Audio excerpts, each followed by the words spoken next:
He didn't read my report. He didn't look at the numbers I saved. He didn't even check the client review praising my leadership. He simply leaned back in his leather chair and said, with a smirk he believed was carved from corporate wisdom, that I wasn't ready for promotion. The sentence wasn't loud. It wasn't emotional. Yet it landed with the force of a verdict, not a decision. In that moment, the office lights seemed brighter, the air colder, and the silence heavier. I felt something inside me change, not a burst of rage, but the solid click of realization. I had outgrown a place that preferred obedience over competence. I stayed silent as he continued explaining how growth takes time and how I should focus on learning from others. He talked as if I hadn't just led the department through 3 consecutive crises. He talked as if I hadn't rescued the firm's biggest client from walking away. He talked as if my dedication was a suggestion, not a contribution. The irony wasn't lost on me. He needed my results but couldn't stomach my rise. Some managers fear talent not because it threatens their job, but because it exposes their ceiling. My hands didn't shake. My voice didn't rise. I simply observed him the way a mechanic studies a broken engine, identifying not just the fault, but the pattern behind it. This wasn't the first time he diminished my work. It was merely the first time I stopped justifying it. The sentence he delivered wasn't a rejection. It was a confession. He didn't doubt my readiness. He doubted his relevance if I stepped higher. I walked out of his office without asking for clarification. There was nothing to clarify. The carpet felt different under my shoes, like a path I no longer belonged on. My colleagues looked at me, expecting outrage or disbelief. Instead, I smiled. Not because I accepted defeat, but because I understood something older and sharper than pride. Sometimes clarity arrives disguised as insult. He thought he closed a door. He didn't realize he had just marked the exit. Back at my desk, I pulled up the file containing my accomplishments. Not to prove myself to him, but to remind myself of what he refused to acknowledge. Each line represented hours of unpaid effort, client calls at ungodly hours, and solutions delivered during weekends while others rested. I had poured years into a system that applauded slogans more than results. His sentence didn't hurt. It illuminated the truth. I was building a future in a house that feared foundations strong enough to shift walls. At lunchtime, I drove to the parking lot and sat in my car. There, without witnesses or theatrics, I began drafting my resignation letter.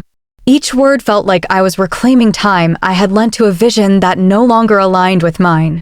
It wasn't revenge. It wasn't emotion. It was clarity in its purest form. I described my departure professionally, with no bitterness, no threats, and no explanations. People who misunderstand you don't deserve explanations. By the time the afternoon sun began to cast long shadows on the building, the letter was printed, signed, and folded neatly inside an envelope. My decision was final. I didn't ask for a meeting. I didn't knock on his door. I placed the letter on his desk, right where he once placed his doubt. The same desk that dismissed me would now announce my departure. As I walked out of the building, a curious calm followed me. I wasn't losing a job. I was leaving a ceiling. He told me I wasn't ready for a promotion, and he was right, just not in the way he meant. I wasn't ready to rise under someone who feared the height of others. I was ready to rise where growth wasn't a threat, but a requirement. The office expected drama. They expected confrontation, raised voices, and wounded pride. They assumed I would demand second chances or plead for reconsideration. That is the fantasy many workplaces nourish, the belief that employees are emotionally tethered to titles, desks, and monthly deposits. Yet, when the moment finally arrived, I gave them something far more unsettling than anger: silence. Not avoidance, not retreat. Silence rooted in certainty. I packed my belongings with deliberate calm. My movements weren't rushed, they were final.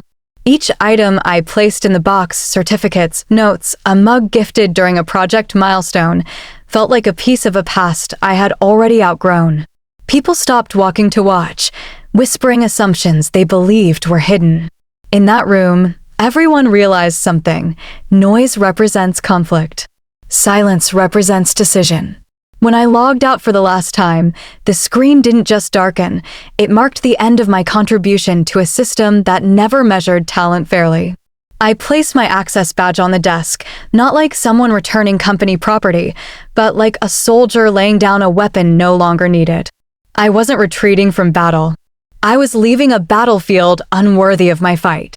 The HR manager approached me with rehearsed sympathy, armed with policy quotes and procedural reminders. She spoke as if she was giving me a lifeline, listing options I no longer needed: unpaid leave, internal transfers, reconsideration windows. She asked again if I was sure. I nodded. She paused, expecting justification. She didn't get it. Mature adults don't negotiate with environments that have already declared their value optional. As she continued speaking, I kept walking slowly, steadily, without hesitation. That walk became the moment people stopped seeing me as an employee and started seeing me as someone who had made peace with consequence. The office buzzed with an uneasy energy. My departure wasn't a resignation. It was a mirror.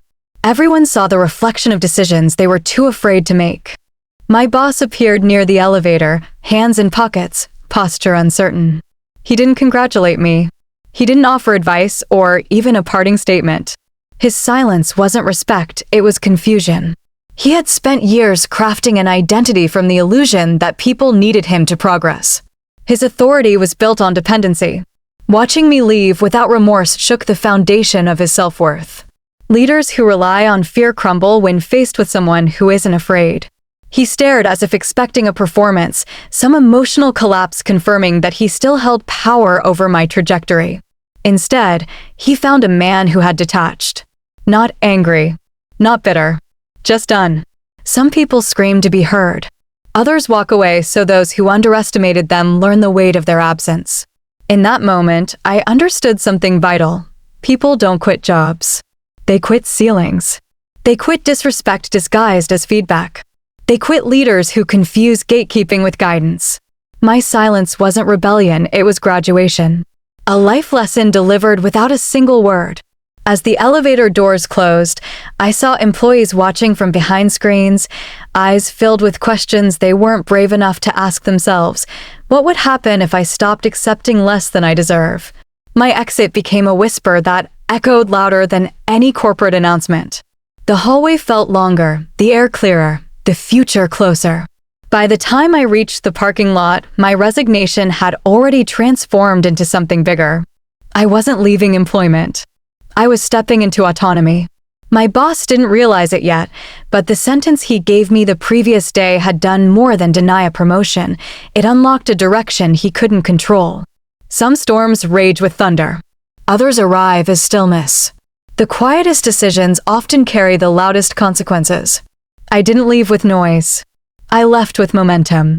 2 weeks passed like a silent chapter, one I had no intention of revisiting. My life had settled into a peaceful rhythm. No office politics. No sudden deadlines. No forced smiles. I woke up each morning with a lightness I hadn't felt in years. My resignation wasn't an escape, it was an investment in my sanity.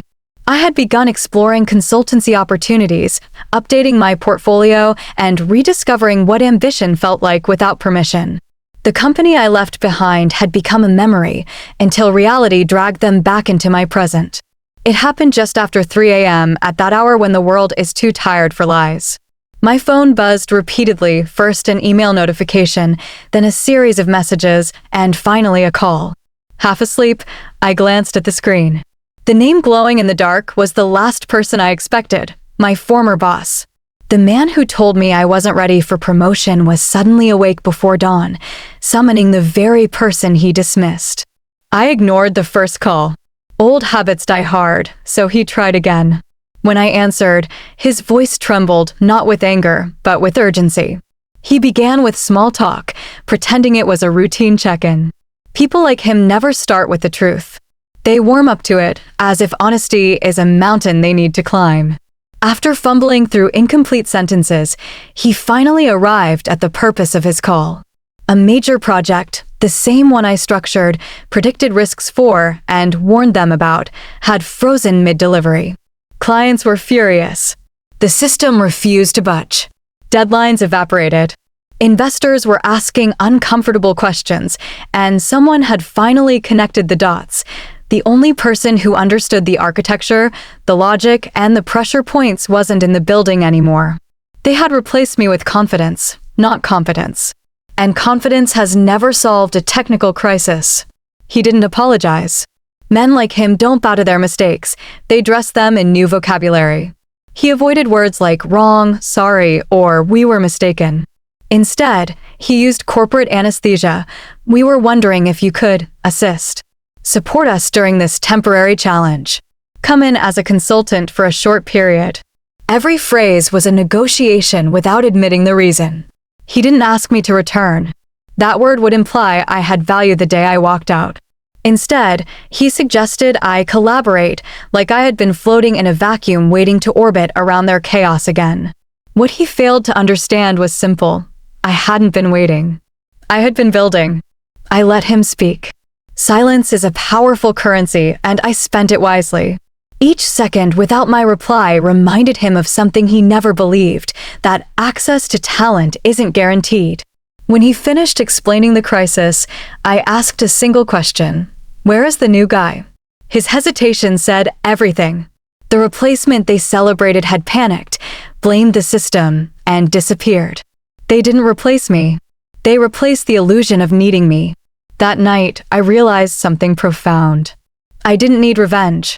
I didn't need to expose anyone or sabotage anything. The system had done that itself. My departure wasn't an emotional decision. It was a structural one. When foundations crack, buildings don't collapse out of anger. They collapse because they were never stable to begin with. As I ended the call, a strange calm filled me. The man who once sat behind a desk, judging my readiness, now stood outside his competence, waiting for mine. He thought promotions were about titles and chairs. He forgot they are really about irreplaceability. They didn't contact me because I left. They contacted me because they couldn't continue without me. Sometimes life doesn't bring you back to prove someone wrong. It brings you back so reality can finish the sentence arrogance started. By the time I arrived at the company building, the atmosphere had changed. The usual morning chatter was gone. In its place stood a silence, filled with anticipation and fear. Receptionists who once greeted me with polite formality now looked at me as if a lifeboat had walked through the door. My old access card no longer worked, so security escorted me upstairs, a symbolic reminder that I was no longer part of their system, yet somehow still essential to its survival. They led me to the same boardroom where I had once been told I wasn't ready for promotion. Only now, the energy was different. Executives who previously avoided eye contact suddenly scrambled to make space at the table. No one offered me a seat out of courtesy. They offered it out of necessity. Their expressions weren't arrogant. They were pleading without words. Panic doesn't shout. It whispers through tightened jaws and restless fingers. On the table lay piles of documents, printouts of error reports, timelines, and emails filled with escalations. The room smelled of sleepless nights and expensive cologne meant to mask insecurity. There were coffee cups everywhere, not half-filled, but abandoned, proof that caffeine had lost the war against stress. They had run out of ideas long before they ran out of hope. My former boss stood at the head of the room, but the chair behind him looked more like a throne turned into a witness stand. His tie was crooked, his voice dry. He gestured weakly toward the malfunctioning screens as if pointing at a ghost he couldn't exorcise. For the first time since I knew him, he didn't radiate confidence. He radiated consequence. He attempted to speak with authority, but each sentence dissolved before it reached emotion. His voice carried the rhythm of someone accustomed to being obeyed, yet now terrified of being questioned. His leadership had become a costume, and he was wearing it inside out. The executives didn't look at him for solutions anymore. They looked at me. They began explaining the situation, layering excuses with industry jargon. I listened. I didn't interrupt. I didn't need to. Silence is a powerful leader. Every second I remained quiet reminded them of the one truth they had tried to ignore. Leadership without competence is decoration. My boss tried to reframe the problem as a minor glitch. I could hear the desperation behind his tone, the subtle tremor of a man clinging to authority like a rope fraying in his hands. He used lofty words like strategic oversight and unexpected variables, but everyone in the room knew the truth. They had cut corners, ignored warnings, and handed a complex system to people who understood only the vocabulary of success, not the architecture of it. What they didn't know is that I had anticipated this moment. I never documented the core logic of the system on their servers. The blueprint existed only in my mind. It wasn't an act of sabotage. It was self-preservation. Knowledge loses value when stored in a place arrogance can edit. When the room finally fell quiet, I stood. Not to boast. Not to lecture. Simply to reclaim what was mine, competence. I laid out the failures in a calm, organized manner, no blame, no anger, just facts. Their eyes widened as I revealed how one overlooked configuration had brought the entire structure to its knees. The silence that followed wasn't shock. It was realization. They understood something powerful. Positions can be assigned, but value must be proven. Titles demand respect. Ability earns it. And today, the tables had turned, not because I fought for authority, but because authority had run out of excuses. I didn't return seeking validation. I returned because they discovered something too late.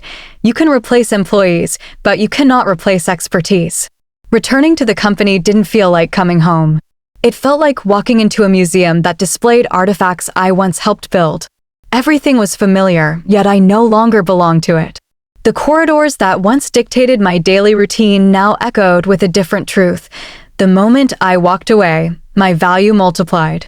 My resignation had forced them to confront something they refused to acknowledge while I was inside. Talent doesn't disappear when ignored.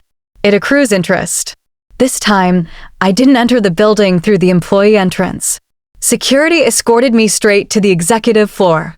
There was no badge, no time clock, no attendance sheet.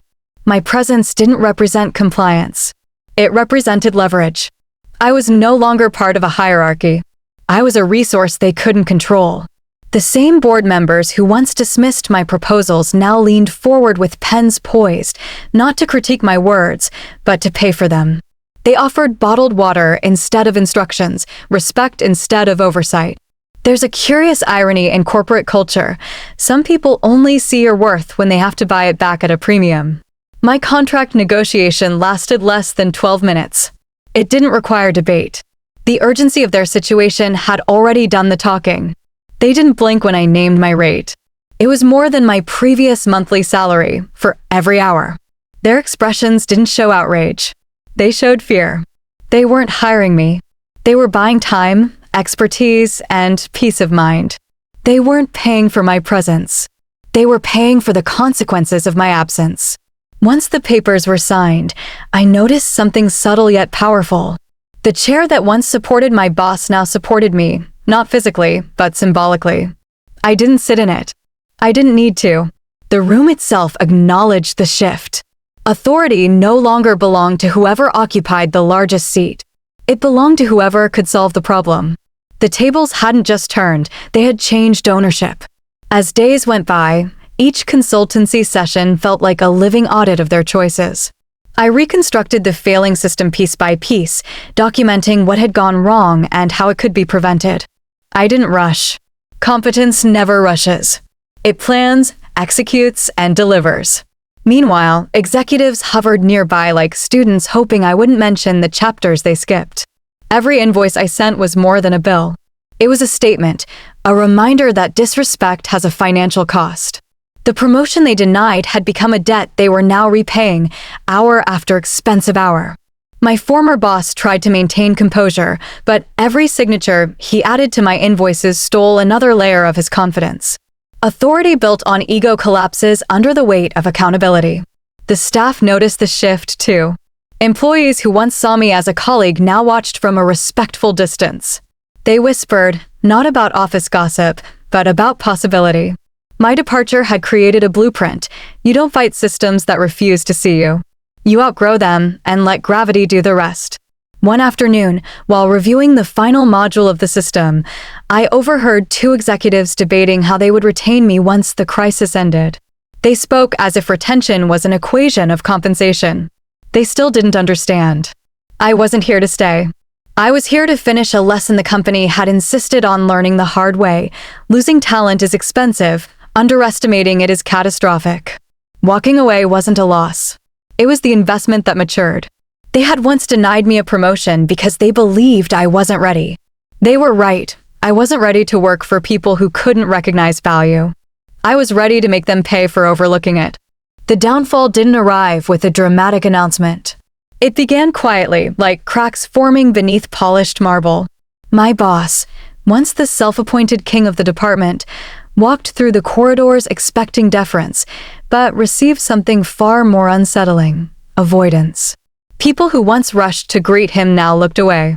Authority isn't lost in a single moment. It dissolves when respect evaporates, and in his case, it evaporated faster than ink on a resignation letter. His problems multiplied the moment the board realized the true cost of his decisions. Investors demanded explanations after discovering that the crisis they were paying me to fix wasn't a technical failure, it was a leadership failure. They wanted numbers, projections, accountability. Instead, he offered excuses wrapped in jargon. His confidence, once mistaken for expertise, now sounded like improvisation. You can bluff talent in calm waters. You drown without it during storms. HR combed through his managerial history like detectives analyzing a crime scene. Meetings he dismissed, evaluations he ignored, emails where he minimized contributions suddenly resurfaced like ghosts with timestamps. The paper trail he thought no one cared about became the very rope tightening around his credibility. HR wasn't just reviewing policy breaches. They were dissecting arrogance. Meanwhile, employees whispered about the moment that had changed everything, the day he mistook competence for insubordination and talent for threat. His greatest mistake wasn't denying me a promotion. It was assuming leadership was a chair, not a responsibility. He believed authority came from title. He never understood authority comes from ability. And when ability leaves, titles become costumes. Words spread across departments. Stories circulated, how the boss laughed when I presented solutions, how he dismissed innovation to protect comfort, how he underestimated the one person who could have saved him months of chaos. Employees retold those events, not out of malice, but as cautionary tales. His legacy wasn't success. It was a warning. The board summoned him for a performance review that felt more like a sentencing. He stuttered answers, shuffled papers, and rambled through explanations as if rearranging words would rewrite consequences. The man who once delivered commands with rehearsed confidence now struggled to complete sentences. His posture didn't show leadership anymore. It showed survival. His office, the corner fortress he once guarded like a throne, was no longer a symbol of power. It became an island of isolation. Fewer people knocked on his door. No one sought his approval. He had become a king without subjects, a general without soldiers, a leader stripped of direction. His crown, once shiny with borrowed respect, now revealed itself for what it always was: paper. While he faded, my influence rose not because I sought vengeance, but because results speak a language titles can't argue with. I didn't gloat. I didn't confront him. I simply delivered outcomes. Every hurdle I solved widened the gap between us. His authority had once been a barrier. Now it was a footnote. As weeks passed, rumors circulated that investors wanted him replaced. Clients questioned his oversight. Even junior staff, who once hesitated to speak up, now dissected his failures openly. Time had turned him into a reference point, proof that insecurity is the enemy of leadership. Looking at him from across the hallway one afternoon, I understood something profound. Careers don't collapse because of enemies. They collapse because of ego. He spent years defending a title. I spent mine building results. Titles expire. Outcomes don't. His authority was never real. It was borrowed power. And borrowed power always demands repayment. His crown didn't fall. It disintegrated because it was made of paper and reality finally caught fire. The weeks that followed felt nothing like the aftermath of resignation. They felt like revelation. My phone, once silent during office hours unless someone needed a shortcut or a last-minute fix, became a portal of opportunity. Consulting inquiries arrived from every direction: startups, manufacturers, financial institutions, and firms whose executives remembered the crisis my old company barely survived. They didn't care about internal politics, titles, or who sat closest to the CEO. They cared about something rarer: results. These companies saw value in what my former boss ignored: experience shaped by pressure, foresight sharpened by responsibility, and the quiet competence of someone who had been tested publicly and survived privately. They weren't dazzled by youth armed with jargon. They wanted someone who understood the consequences of decisions, not just the vocabulary of them. Every conversation began with urgency but ended with respect. For the first time in years, I wasn't waiting for permission to contribute. I was evaluating whether someone deserved my contribution. There is a profound difference between being hired and being chosen. I had spent years proving myself to committees that didn't understand what they were approving. Now, companies didn't ask how old I was, what my title used to be, or whether I had leadership certifications. They asked one question: can you solve this problem? Age, once treated like a shadow, suddenly became leverage. It wasn't a limitation, it was a ledger: each scar, each failure, each recovery and entry that added value. Experience had become my currency, not a footnote in someone else's narrative. I didn't present it with arrogance. I let it speak through solutions. My worth was no longer negotiated, it was acknowledged. I chose the clients I worked with, the hours I dedicated, and the boundaries I enforced. There was no clock to punch, no corridors to navigate, no politics to appease. My workday started when I wanted it to, not when someone else needed me visible. My weekends belonged to me, not to projects that disguised exploitation as dedication. Freedom didn't feel like rebellion. It felt like alignment. Each new contract reinforced the lesson my old boss never understood: careers don't end when doors close. They begin when you stop knocking on ones that were never meant to open. I didn't chase corporate ladders anymore.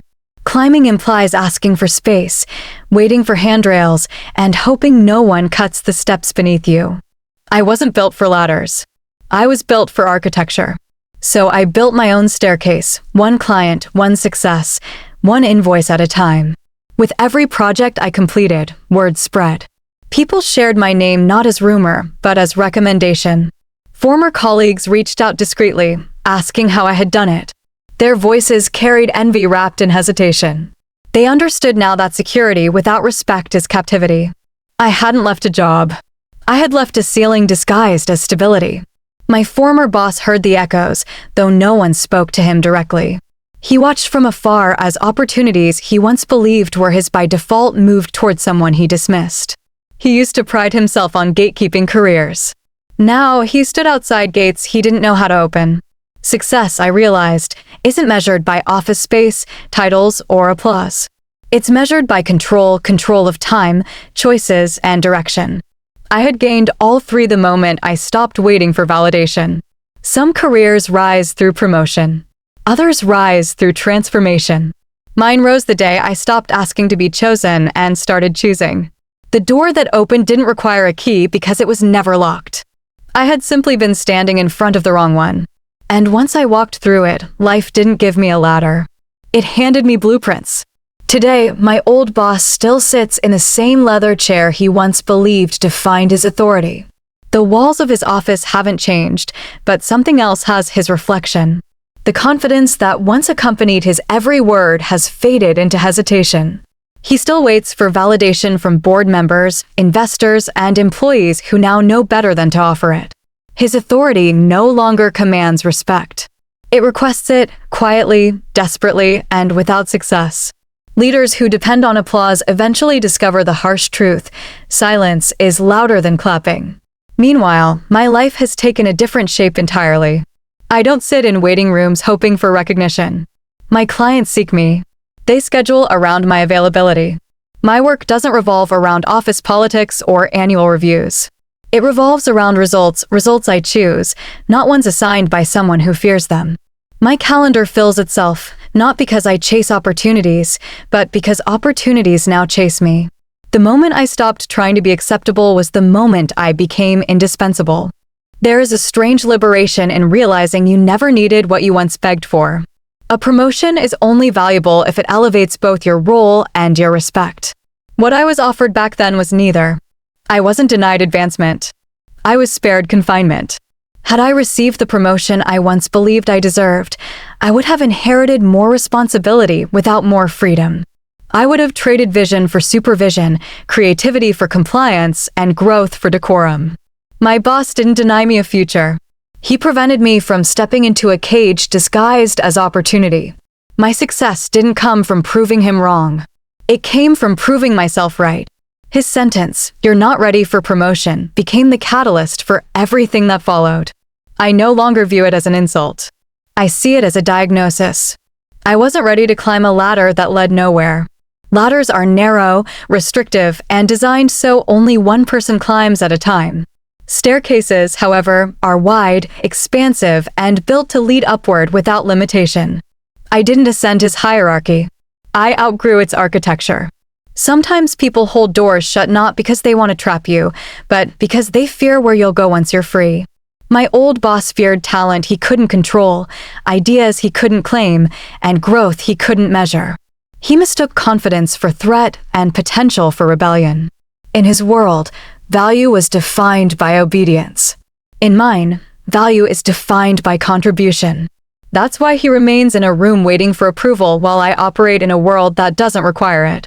I no longer measure my years by corporate milestones. I measure them by impact, the systems I rebuild, the companies I revive, the professionals I mentor, and the problems I solve before most leaders even recognize them. My paycheck no longer reflects what someone thinks I'm worth. It reflects what happens when I walk into a room and, more importantly, what happens after I leave it.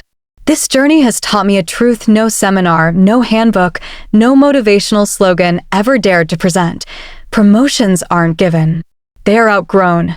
Titles don't transform people, growth does.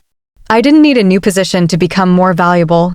I needed a new perspective to realize I already was. My boss was right, though he never understood how. I wasn't ready for his promotion because his promotion required kneeling to a system designed to shrink me. I was ready for something far greater, not a title, not a desk, not a pat on the back, but a reality where my worth didn't need permission. I didn't climb his ladder. I built an empire beside it. ChatGPT put fair to errors. Envisages de verifier less info.